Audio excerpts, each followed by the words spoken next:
Previously, for a vector space V over a finite field of even dimension, we have counted the representation numbers for V in the case when V is hyperbolic.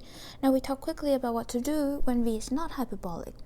While V is not hyperbolic, we can always decompose it as a sum of a hyperbolic space with an isotropic part with decomposition, and this part must be binary. Why is that? Because previously, when classifying the quadratic spaces over a finite field, we have shown that all the quadratic spaces over a finite field of dimension greater than or equal to 3 must be isotropic.